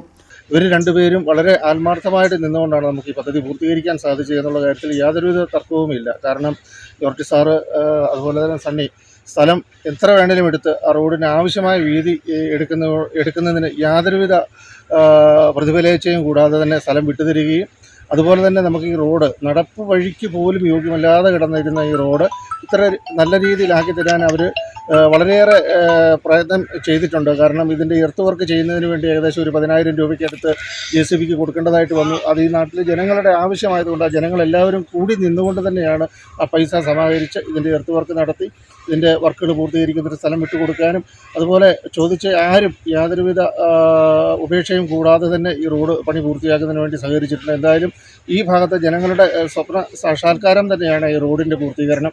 കാർത്തിയായനിക്കുന്ന പനക്കവളവ് ഭാഗത്തെ 50 മീറ്റർ ദൂരം കൂടി കോൺക്രീറ്റ് ചെയ്യുന്നതോടെ മേഖലയിലെ യാത്രാക്ലേശത്തിന് പൂർണ്ണ പരിഹാരമാകും. കട്ടപ്പന വെള്ളയാങ്കുടി കാട്ടുകട ബൈപ്പാസ് റോഡിൽ മാലിന്യ നിക്ഷേപം പതിവായതോടെ നടപടി ശക്തമാക്കാൻ ഒരുങ്ങി കട്ടപ്പന നഗരസഭ. ഇതിന്റെ ഭാഗമായി മാലിന്യം തള്ളിയ സ്ഥലത്ത് നഗരസഭ ആരോഗ്യകാര്യ സ്റ്റാൻഡിംഗ് കമ്മിറ്റി ചെയർപേഴ്സൺ അടക്കം പരിശോധന നടത്തി. ഇതിൽ നിന്ന് ലഭിക്കുന്ന തെളിവുകളുടെ അടിസ്ഥാനത്തിൽ മാലിന്യം തള്ളിയവരെ കണ്ടെത്തി നടപടി സ്വീകരിക്കാനാണ് തീരുമാനം. വെള്ളയാംകുടിയിൽ നിന്ന് പൊന്നിക്കവല വഴി കക്കാട്ടുകടയ്ക്ക് പോകുന്ന പ്രധാന ബൈപ്പാസ് റോഡാണ് ഇത്. നിരവധി ചെറുതും വലുതുമായ വാഹനങ്ങളും കാൽനട യാത്രികരുമടക്കം ഈ പാതയെ ആശ്രയിക്കാറുണ്ട്. ഈ റോഡിന്റെ വിവിധ ഭാഗങ്ങളിലായാണ് രാത്രികാലങ്ങളിൽ മാലിന്യ നിക്ഷേപം പതിവായിരിക്കുന്നത്. ചാക്കിൽ കെട്ടിയും അലാതിയുമാണ് മാലിന്യങ്ങൾ നിക്ഷേപിക്കുന്നത്. ഇത് നിരവധി ദിവസങ്ങളായി ഇവിടുത്തെ ലൈറ്റ് കേടായത് നിമിത്തം ഇത് ആളൊഴിഞ്ഞൊരു പ്രദേശത്ത് ഇതുപോലെ മാലിന്യങ്ങൾ തള്ളുന്നത് വളരെ ഖേദകരവും വളരെ ആളുകൾക്ക് ദുസ്സഹവുമാണ്. നമ്മളെ സംബന്ധിച്ചിടത്തോളം നമുക്ക് പറയുകയാണെങ്കിൽ നമുക്കറിയാം ഇത്രയും മനോഹരമായ രീതിയിൽ ഹരിതകർമ്മസേനാംഗങ്ങൾ പ്രവർത്തിക്കുകയും നഗരം വളരെ വെടിപ്പോടെ കട്ടപ്പന മറ്റേതൊരു നഗരത്തെക്കാളും കട്ടപ്പന നഗരം വളരെ വെടിപ്പോടെ ആരോഗ്യ പ്രവർത്തകർ വളരെ സജീവമായിട്ട് സംരക്ഷിക്കുകയും ചെയ്യുന്ന ഈ ഒരു അവസ്ഥയിൽ ഇതുപോലെയുള്ള പോക്കറ്റ് റോഡുകളിലും ബൈപ്പാസ് റോഡുകളിലും എല്ലാം മാലിന്യം തള്ളുന്നവർക്കെതിരെ കർശന നടപടികളുണ്ടായിരിക്കും. പ്രത്യേകിച്ചും ഈ വഴി കടന്നു പോകുന്ന വാഹനങ്ങളിലായിരിക്കാം ഒരുപക്ഷെ രാത്രിയിൽ ഇവ കൊണ്ടയിടുന്നത്.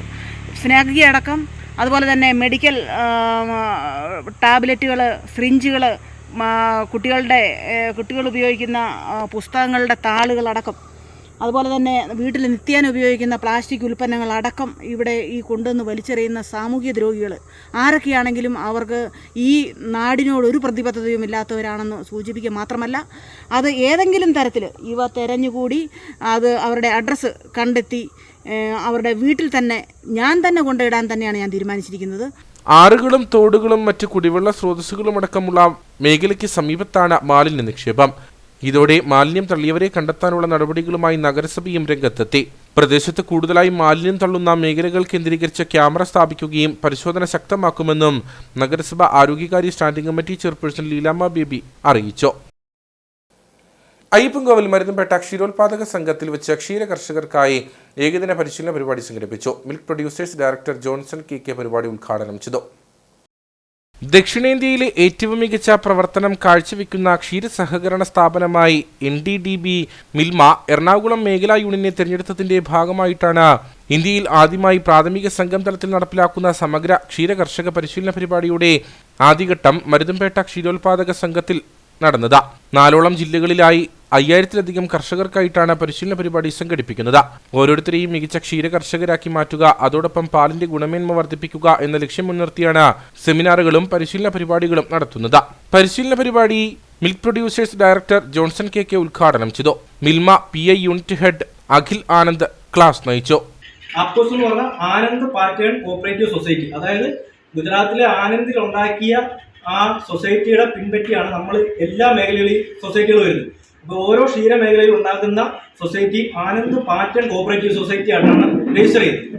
പിന്നീടൊരു കാര്യമാണ് നമ്മുടെ മേഖലാ യൂണിയൻ എന്ന് പറഞ്ഞു. ഞാൻ പറഞ്ഞപ്പോൾ എറണാകുളം, കോട്ടയം, ഇടുക്കി, തൃശ്ശൂർ ആസ്ഥാനമാക്കിയ മേഖലാ യൂണിയൻ വന്നു. ആ മേഖലാ യൂണിയനിൽ അഫിലിയേറ്റ് ചെയ്തിട്ടുള്ള ഇടുക്കിയിൽ നിന്നുള്ള 187 സംഘങ്ങളിൽ ഒരു സംഘമാണ് നമ്മുടെ മരുതുംപേട്ട സംഘം. ഇനി ഇവിടുന്ന് ഈ പാല് കളക്ട് ചെയ്യുമ്പോൾ ഈ പാൽ എങ്ങോട്ടാണ് പോകുന്നത്? നേരെ നമ്മുടെ വണ്ടിയെ നേരെ നമ്മുടെ ചില്ലിംഗ് പ്ലാന്റിലേക്ക് പോകും, അല്ലെങ്കിൽ ശീതീകരണശാലയിലേക്ക് പോകും. അപ്പോൾ ആ പാലിൽ എന്താണ് സംഭവിക്കുന്നത്? ഇപ്പോൾ നാളെ നമ്മളോട് ഒരാൾ ചോദിക്കുകയാണ്, ഈ പാല് കൊണ്ട് നമ്മൾ പാൽ ഉൽപ്പാദിപ്പിച്ച് വിറ്റ് ഇത് കാശെടുക്കുന്നത്, ഈ പാല് കൊണ്ട് എന്തൊക്കെയാണ് ചെയ്യുന്നത്, അല്ലെങ്കിൽ ഈ പാൽ എന്ത് മാറ്റമാണ് നാളെ എത്തുന്നത്? അപ്പോൾ അങ്ങനെ ചോദിക്കുമ്പോൾ നമുക്കത് പറയാൻ കഴിയും. നാളെ നമ്മുടെ കുട്ടികൾ വളർന്നു വരുന്നു, അല്ലെങ്കിൽ പുതിയൊരു സമൂഹം വരുമ്പോൾ അവർക്കൊരു അവബോധം കൊടുത്ത് ഈ പാലിന്റെ ഗുണങ്ങൾ, അല്ലെങ്കിൽ ഇതിന് ഈ പ്രസ്ഥാനം കൊണ്ട് നാളെ അവർക്കുണ്ടാകാൻ പോകുന്ന നേട്ടങ്ങൾ അതെല്ലാം അവർക്ക് പറഞ്ഞു കൊടുത്താൽ മാത്രമേ നമുക്ക് ഈ പ്രസ്ഥാനം നാളെ വളരാൻ പറ്റുള്ളൂ. മരുതുംപേട്ട ക്ഷീരസംഘം ഓഡിറ്റോറിയത്തിൽ വെച്ച് നടന്ന പരിപാടിയിൽ മരുതുംപേട്ടയിലെയും മ്ലാമലയിലെയും 50ഓളം ക്ഷീര കർഷകർ പങ്കെടുത്തു. ക്ഷീരസംഘം പ്രസിഡന്റ് രാജേന്ദ്രൻ മാരിയിൽ, മ്ലാമല ക്ഷീരസംഘം president Ranjith, Jesia Babu, PI unit head Pramod VS തുടങ്ങിയവർ സംസാരിച്ചു. തൊടുപുഴയിൽ നടന്ന MG സർവകലാശാല കലോത്സവത്തിൽ മിന്നും വിജയം കൈവരിച്ച JPM ആർട്സ് ആൻഡ് സയൻസ് കോളേജിലെ 2ാം വർഷ ഇംഗ്ലീഷ് വിഭാഗം വിദ്യാർത്ഥിനി ജനിയ വിജയൻ. ചലച്ചിത്ര നിരൂപണത്തിൽ A ഗ്രേഡോടുകൂടി 1ാം സ്ഥാനവും ഇംഗ്ലീഷ് ചെറുകഥാരചന, ഹിന്ദി ചെറുകഥാരചന, ഇംഗ്ലീഷ് ഉപന്യാസം എന്നീ മത്സര ഇനങ്ങളിൽ A ഗ്രേഡുമാണ് ജനിയ സ്വന്തമാക്കിയത്. ഉപ്പുതറ ലോണ്ട്രി പുളിക്കൽ വിജയന്റെയും ലൈജിയുടെയും മകളാണ് ജനിയ. ഇതിനു മുമ്പ് സ്കൂൾ കലോത്സവങ്ങളിലും മറ്റ് മത്സര ഇനങ്ങളിലും സജീവമായി പങ്കെടുക്കുകയും ഉയർന്ന നേട്ടങ്ങൾ കൈവരിക്കുകയും ചെയ്തിട്ടുണ്ട്. കോളേജിൽ നടന്ന അനുമോദന യോഗത്തിൽ manager father Johnson Mundiyath CST, principal doctor Johnson V, vice principal father Prince Thomas CST, college bursar father Charles Thomas CST, English വിഭാഗം മേധാവി ട്രീസ ജോസഫ് തുടങ്ങിയവർ സംസാരിച്ചു. നിരവധി വിദ്യാർത്ഥികളും അനുമോദന യോഗത്തിൽ പങ്കെടുത്തു.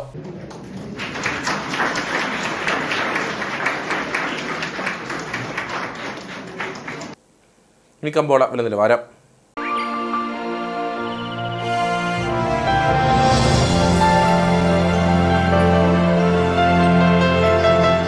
കമ്പോളം നിങ്ങൾക്കായി അവതരിപ്പിക്കുന്നത് KG's Jewelry, കോട്ടയം കട, since 1950.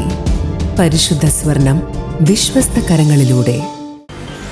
Sugandhagiri spices promoters and traders ഏലക്ക ലേല വിവരം. ആകലോട്ട് 191, വിൽപ്പനയ്ക്ക് വന്നത് 47,106, വിൽപ്പന നടന്നത് 45,062. കൂടിയ വില 3,103, ശരാശരി വില 2,532. കട്ടപ്പന കമ്പോളം. കുരുമുളക് കിലോഗ്രാമിന് 685 രൂപ, ഏലം കൂടിയ വില 2,500, ഏലം ശരാശരി വില 2,300. കാപ്പിപ്പരിപ്പ് 450, ഗ്രാമ്പു 775, കൊക്കോ 140, റബ്ബർ 180. സ്വർണം വെള്ളി വിപണി. സ്വർണം ഗ്രാമിന് 8,185 രൂപ, വെള്ളി 110.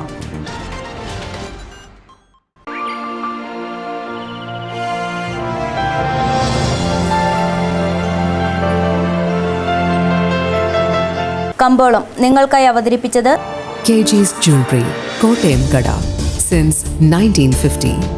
പരിശുദ്ധ സ്വർണം വിശ്വസ്ത കരങ്ങളിലൂടെ. പ്രധാന വാർത്തകളിലേക്ക് ഒരിക്കൽ കൂടി. ജലവിഭവ വകുപ്പ് തുടർച്ചയായി ഇറക്കുന്ന ജനദ്രോഹ ഉത്തരവുകൾ മന്ത്രി റോഷി അഗസ്റ്റിന്റെ അറിവോടെയാണോ എന്ന് സംശയിക്കുന്നതായി DCC general secretary Bijo Mani. പാറ ഖനനത്തിന് അനുമതി നൽകണമെന്നാവശ്യപ്പെട്ട് സമരം നടത്തുന്ന CPM ഇടത് സർക്കാരിലേക്ക് ഈ ഉത്തരവുകളെക്കുറിച്ചുള്ള അഭിപ്രായം വ്യക്തമാക്കണം. സ്വന്തം സർക്കാരിന്റെ ജനദ്രോഹ നടപടികൾ തിരുത്താൻ നടപടി സ്വീകരിക്കാതെ CPM സമരം നടത്തുന്നത് പരിഹാസ്യമെന്നും ബിജോ മാണി. തൊടുപുഴയിലെ ബിജു ജോസഫിന്റെ കൊലപാതകത്തിൽ പ്രതികളുമായി പോലീസ് തെളിവെടുപ്പ് നടത്തി. ബിജുവിനെ തട്ടിക്കൊണ്ടുപോകാൻ ഉപയോഗിച്ച വാൻ കണ്ടെത്തി. വാഹനം കേസിലെ നിർണായക തെളിവുകളിൽ ഒന്ന്. കട്ടപ്പന കല്യാണത്തണ്ടിൽ കുടിവെള്ളം കിട്ടാക്കനിയായതോടെ പ്രത്യക്ഷ സമരവുമായി പ്രദേശവാസികൾ. നഗരസഭാ കൗൺസിലർമാരുടെ വിമുഖത ചൂണ്ടിക്കാണിച്ച് പ്രദേശവാസികൾ നഗരസഭാ ഓഫീസിന് മുമ്പിൽ നിരാഹാര സമരം നടത്തി. പ്രതിഷേധം സംഘടിപ്പിച്ചത് നഗരസഭ 32, 33 വാർഡുകളിലെ കുടുംബങ്ങൾ. കോതമേട് സ്വദേശികളുടെ പാലത്തിനു വേണ്ടിയുള്ള കാത്തിരിപ്പിന് വിരാമമിട്ട് മുതിരപ്പുഴയാറിന് കുറുകെയുള്ള പുതിയ പാലത്തിന്റെ നിർമ്മാണം പുരോഗമിക്കുന്നു. പുതിയ പാലം നിർമ്മിക്കുന്നത് 6.80 കോടി രൂപ ചെലവിൽ 3 മാസക്കാലം കൊണ്ട് പാലത്തിന്റെ നിർമ്മാണം പൂർത്തീകരിക്കാനാകുമെന്ന് പ്രതീക്ഷിക്കുന്നതായി അഡ്വക്കേറ്റ് എ രാജ MLA. ഇതോടുകൂടി വാർത്താ ബുള്ളറ്റിൻ ഇവിടെ പൂർണ്ണമാകുന്നു. നമസ്കാരം.